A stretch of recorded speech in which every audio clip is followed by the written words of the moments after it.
Cita-cita perjuangan kami untuk menegakkan kemurnian Pancasila tidak mungkin dipatahkan hanya dengan mengubur kami dalam sumur ini.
350 tahun. Demikian pengajaran sejarah resmi di negeri ini atas jejak penjajahan Belanda.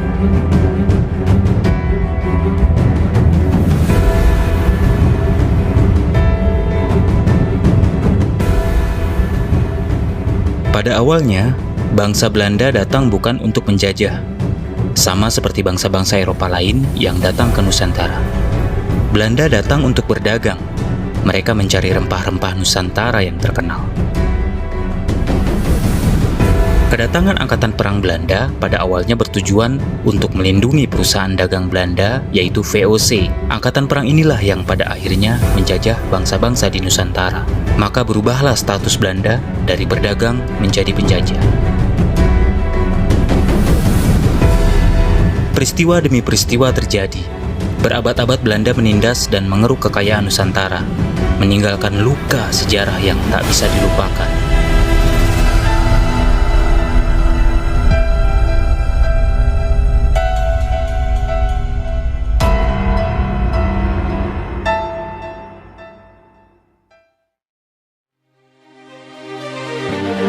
Kekayaan alam bumi pertiwi telah lama menyilaukan bangsa-bangsa Eropa sejak abad pertengahan. Mereka kemudian tergerak untuk melakukan penjelajahan bersamaan dengan kemajuan ilmu pengetahuan, penyebaran ajaran agama, dan terutama untuk kemakmuran dan kekayaan. Penjelajahan bangsa Barat mencari rempah Nusantara melewati sekian kisah dan peristiwa, mulai dari Columbus yang tersesat dan menemukan benua Amerika, sampai Francisco Serrao yang mendarat di Ternate pada tahun 1512. Di tahun yang sama, Spanyol juga tidak mau kalah. Mereka juga mendarat di bagian lain Kepulauan Maluku, yakni di Tidore. Pertemuan mereka dengan tanah muasal rempah ini kemudian mengubah arah sejarah. Keserakahan menjadikan bangsa-bangsa Eropa tidak lebih dari penjajah. Penjajahan yang melupakan nilai-nilai peradaban, penjajahan yang tidak berperi kemanusiaan dan peri keadilan. Keserakahan bangsa-bangsa Eropa memicu kericuhan. Nusantara pada masa itu sesungguhnya bukanlah tanah yang tak bertuan. Kerajaan-kerajaan lokal ada di berbagai tempat dengan pemerintahan yang berdaulat di wilayahnya masing-masing. Sistem dagang dan tipu muslihat para pendatang itu tentu saja mendapat perlawanan.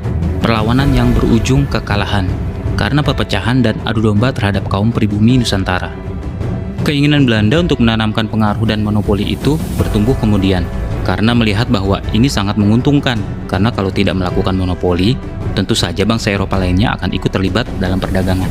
Hal ini akan menimbulkan persaingan dan harga-harga yang tidak bisa dikendalikan oleh Belanda.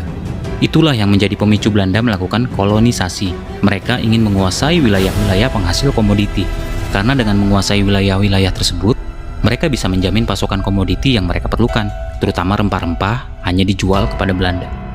Catatan panjang peristiwa-peristiwa pahit persaingan politik mengajarkan para pedagang Eropa itu untuk membagi dan mengkafling-kaflingkan wilayah Nusantara untuk kepentingannya masing-masing. Sementara interaksi mereka dengan penguasa dan masyarakat lokal juga menumbuhkan sikap oportunistik, kemudian berkembang dengan berbagai tipu muslihat dan siasat yang licik.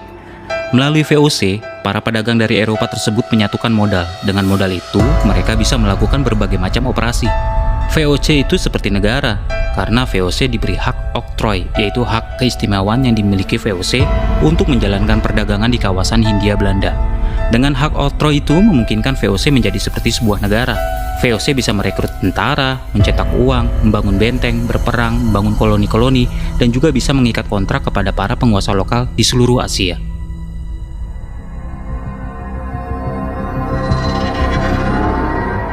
Sultan Agung. Ia adalah raja sekaligus tentara, bukan pedagang seperti raja-raja lain di tanah Jawa. Begitulah Sultan Agung memproklamirkan dirinya ketika pertama kali mulai memerintah kerajaan Mataram. Ia memandang dirinya berbeda dibanding raja-raja sebelumnya yang terlibat perdagangan antar kawasan di Nusantara. Sultan Agung adalah raja terbesar Mataram, memerintah pada tahun 1613 hingga tahun 1646. Dari awal, sang raja bercita-cita ingin menyatukan seluruh kerajaan-kerajaan di Pulau Jawa. Hal inilah yang merisaukan Kesultanan Banten, yang kemudian membiarkan orang-orang Belanda mendirikan pangkalan di Jayakarta. Keberadaan Belanda yang berulang kali merusak tatanan di wilayah Nusantara mengobarkan semangat juang Sultan Agung. Belanda pun beralih menjadi musuh terbesar Mataram. Di bawah pemerintahan Sultan Agung, Mataram menguasai hampir seluruh Jawa, kecuali Jayakarta dan Banten. Namun VOC sebagai perusahaan raksasa milik Belanda menolak mengakui kedaulatan Mataram.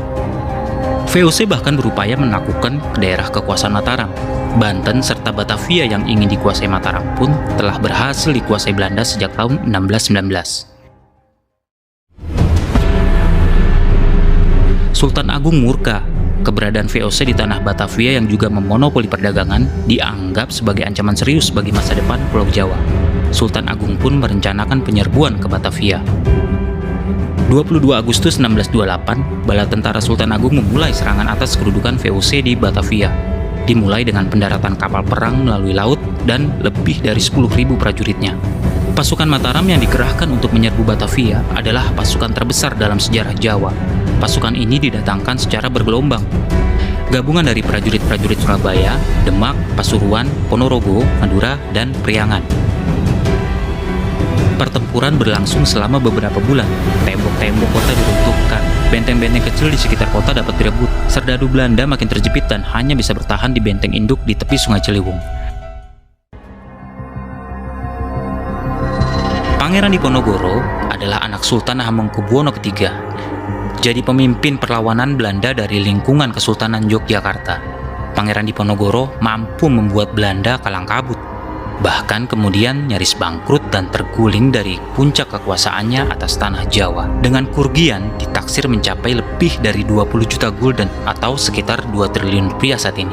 Pangeran Diponegoro didukung oleh kurang lebih 100-an ribu pasukan yang tersebar di sepanjang wilayah Jawa Tengah sampai Jawa Timur. Pangeran Diponegoro kemudian menyerukan perang jihad melawan Belanda. Seruan yang disambut dan didukung kaum pribumi dari seluruh lapisan ini, baik dari kelompok rakyat biasa, kaum priai, dan terutama para ulama dan para umat Islam. Lebih dari 12.000 pasukan Belanda kalang kabut, mencari dan mencoba mengalahkan Diponegoro sebagai pemimpin perang.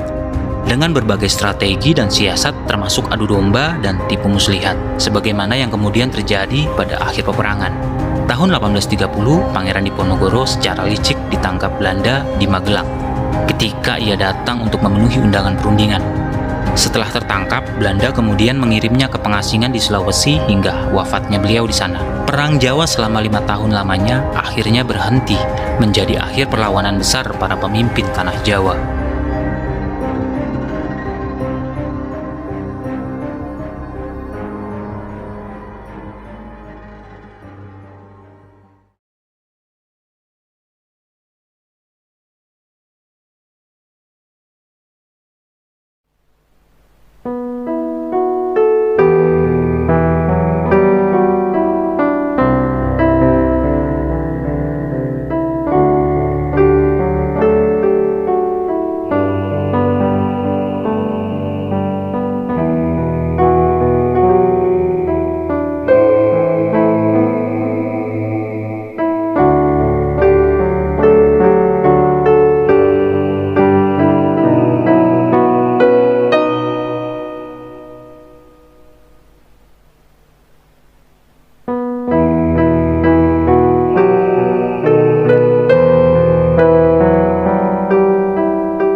Jepang adalah sebuah negara kepulauan dan negara kesatuan yang bersistem parlementer dengan berbentuk monarki konstitusional di Asia Timur.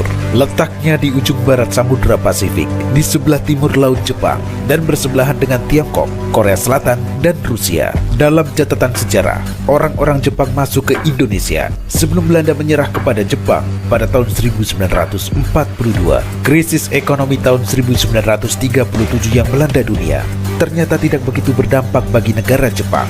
Jepang berhasil mengantisipasi dampak buruk yang diakibatkan oleh resesi global tersebut. Jepang mampu bertahan berkat strategi perekonomian mereka. Hal ini berbeda dengan pemerintahan Hindia Belanda yang ikut terdampak akibat krisis tersebut. Perekonomian Hindia Belanda kian terpuruk.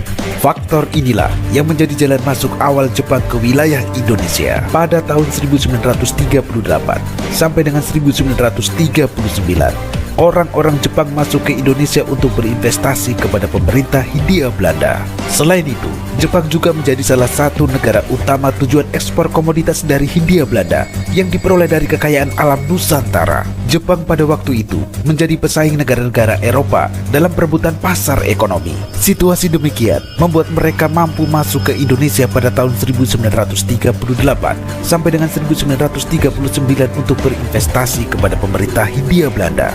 Pada tanggal 1 September 1939, Perang Dunia Kedua dimulai. Jepang dan Belanda berada di kubu yang saling berhadapan. Jepang di blok fasisme bersama Jerman dan Italia, sedangkan Belanda menjadi bagian dari sekutu yang dimotori Amerika Serikat dan Inggris. Situasi ini tentunya merugikan Jepang yang telah menanamkan investasi di Indonesia, serta mengimpor berbagai komoditas hasil alam dari Hindia Belanda.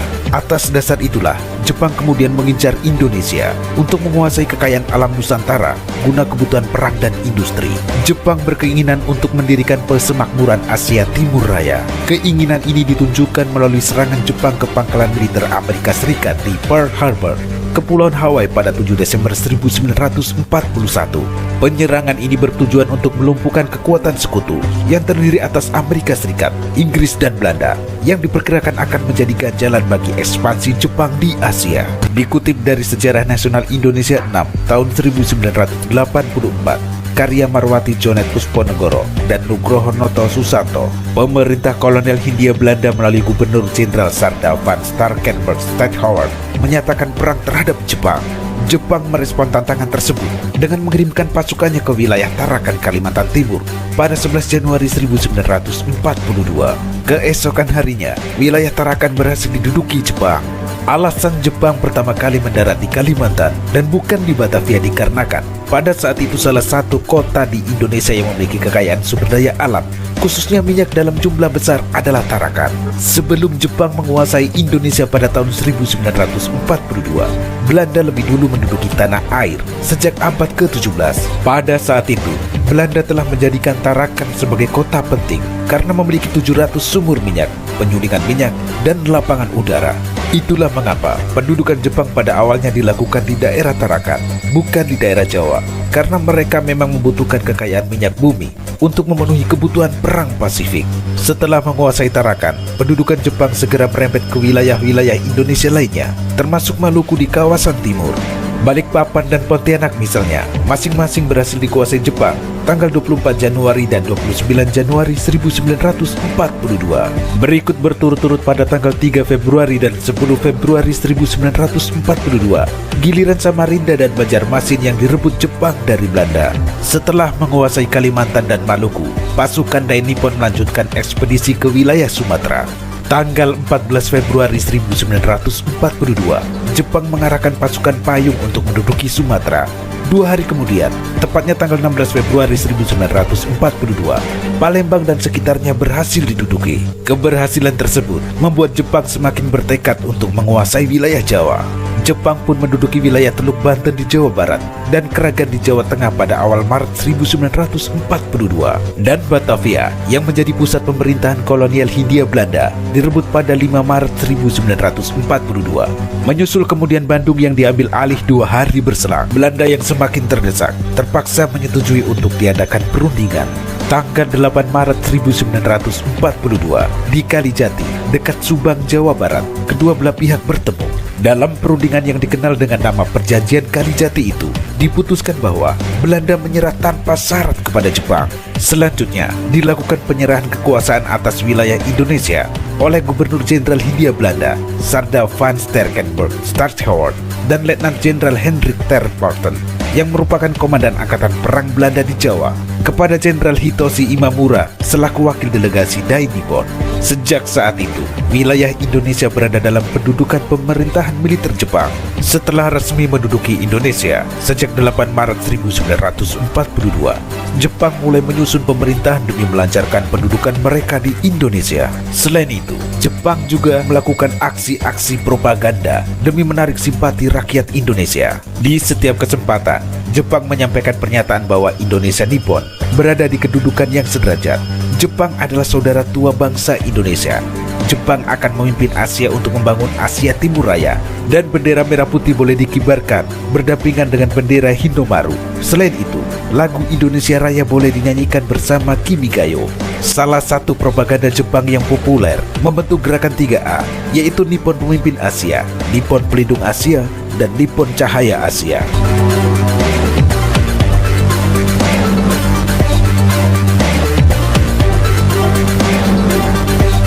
Gerakan 3A yang dibentuk oleh Jepang diterapkan untuk membantu usaha peperangan mereka melawan sekutu di Perang Dunia Kedua. Selain gerakan tersebut, pemerintah militer Jepang juga menyebarkan berbagai propaganda lainnya, serta kegiatan-kegiatan dan membentuk deretan organisasi yang melibatkan orang-orang Indonesia, seperti Pembela Tanah Air, Heiho, Seinendan, Keibodan, Barisan Pelopor, dan masih banyak lagi. Jepang membutuhkan bantuan orang-orang Indonesia untuk menghadapi sekutu di Perang Dunia Kedua. Namun di sisi lain, pada perkembangannya, perlakuan Dai Nippon terhadap rakyat Indonesia justru semakin kejam. Penerapan kerja paksa Romusa dan Jugun Ianfu adalah sedikit contohnya. Selama kurang lebih 4,5 tahun, Jepang menjajah Indonesia. Banyak kerugian dan kesengsaraan yang ditimbulkan. Semua diarahkan demi kepentingan perang untuk Jepang, sehingga kehidupan masyarakat Indonesia tersiksa. Begitu pula dengan sumber daya alam yang dikuras oleh Dai Nippon. Hingga akhirnya, pada tahun 1944, kedudukan Jepang dalam Perang Pasifik sudah sangat terdesak. Di mana-mana, pasukan Jepang menderita kekalahan terhadap pasukan sekutu. Kondisi menjadi semakin parah setelah pasukan sekutu yang dipimpin oleh Amerika Serikat berhasil melakukan pengeboman terhadap 2 kota di negara Jepang, yaitu Hiroshima pada tanggal 6 Agustus 1945 dan Nagasaki pada tanggal 9 Agustus 1945. Pengeboman terhadap kedua kota tersebut mengakibatkan jatuh korban yang jumlahnya mencapai ribuan jiwa. Jepang mengalami kehancuran total. Pada pertengahan tahun 1945, Jepang menunjukkan tanda-tanda kekalahan dan akhirnya menyerah kepada sekutu. Kondisi tersebut kemudian dimanfaatkan sebaik-baiknya oleh para pejuang dan rakyat Indonesia yang sudah sekian lama menantikan kebebasan dari penjajahan bangsa lain. Situasi ini membuka peluang bagi bangsa Indonesia untuk menyatakan kemerdekaan pada tanggal 17 Agustus 1945.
yang dikenal dengan nama Perang Asia Timur Raya yang berlangsung selama 4 tahun, Jepang mengalami beberapa kekalahan dan menuju ambang kehancuran. 7 September 1944, Jenderal Kuniaki Koiso di hadapan parlemen Jepang berjanji untuk memerdekakan Indonesia bila mencapai kemenangan dalam Perang Pasifik. Tujuannya mendapat bantuan Indonesia dalam perang tersebut. Kaum Pergerakan Nasional menyambut hangat janji kemerdekaan oleh Jenderal Koiso.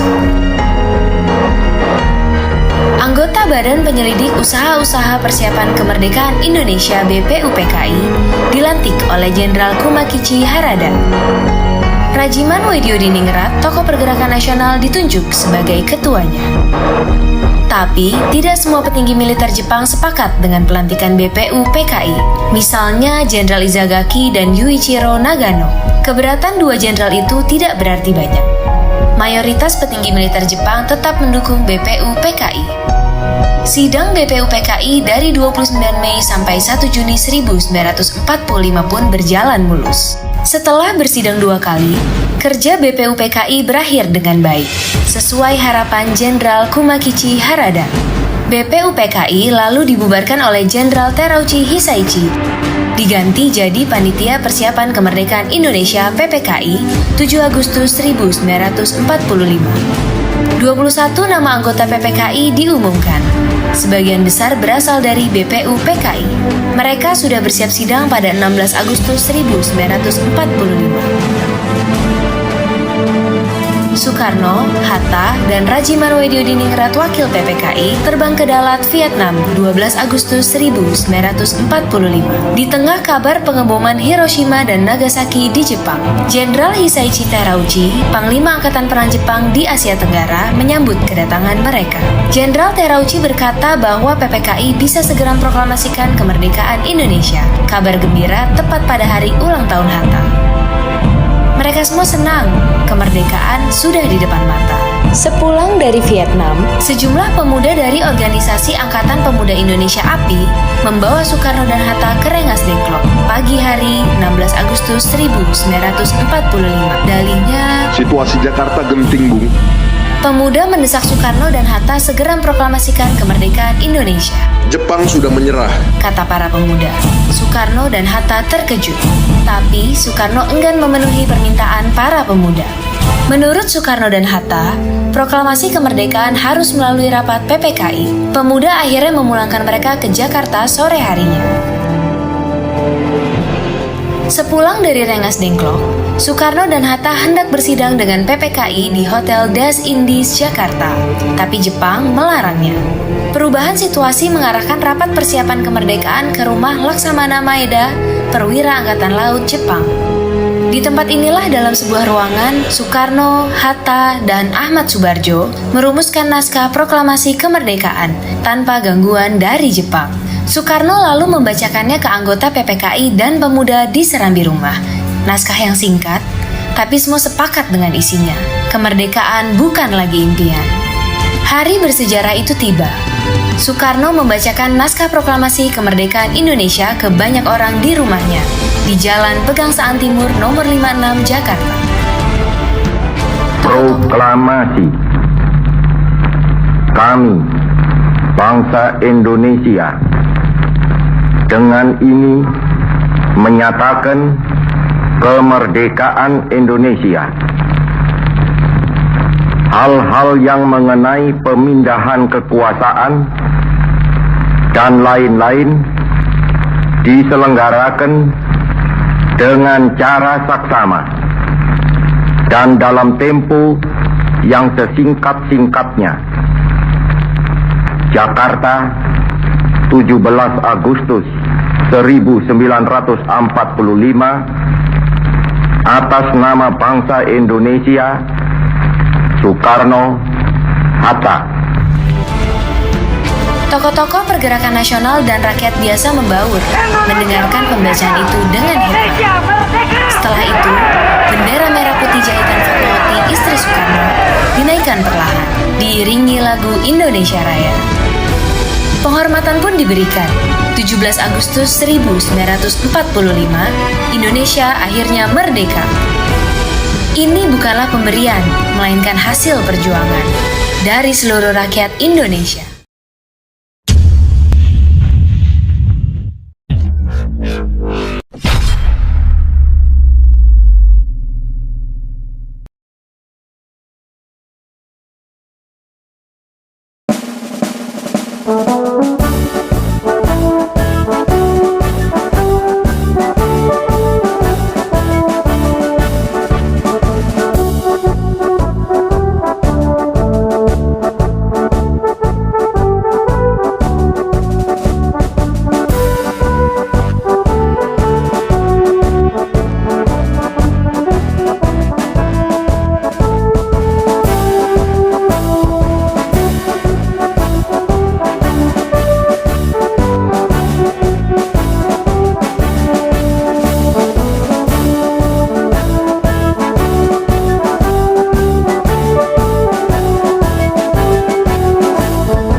Proklamasi kemerdekaan mengantar bangsa Indonesia bergelut dengan cerita baru. Jepang memang telah terjungkir, tapi pengaruhnya belum berakhir. Ini dialami oleh fotografer Mendur bersaudara dalam merekam dan menyebar proklamasi. Jepang menghancurkan kamera Alex Mendur, sang kakak.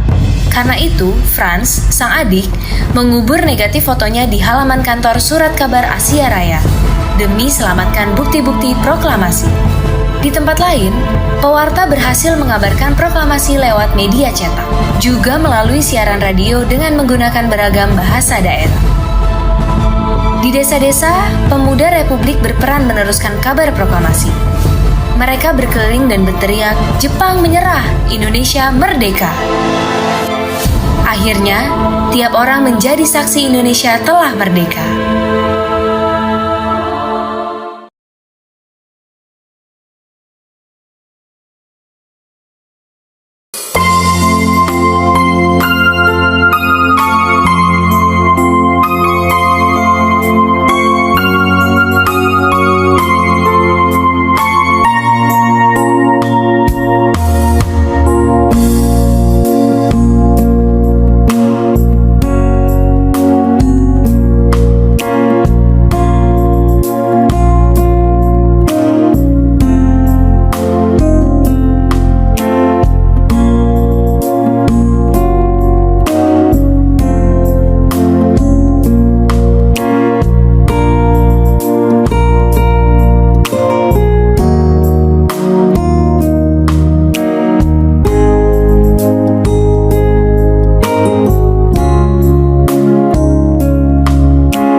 Indonesia.